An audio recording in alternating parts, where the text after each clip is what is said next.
The name is Muhammad.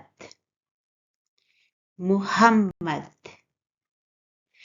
People spell this name differently, but according to the pronunciation, this spelling seems more accurate. I decided to teach the pronunciation of this name because when I looked it up in an English dictionary, the pronunciation written there was wrong.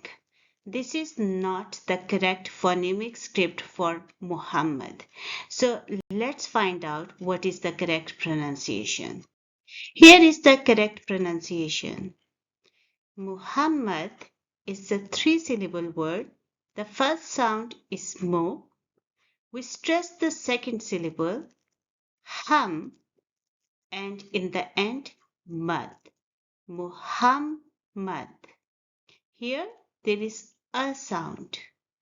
This sound in the dictionary is wrong. This is the correct sound, a sound.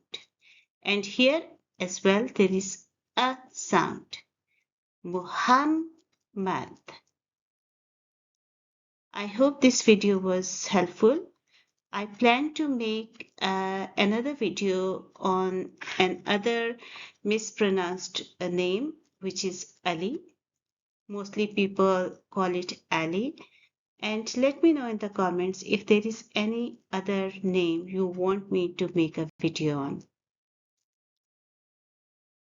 See you with another lesson soon, and bye.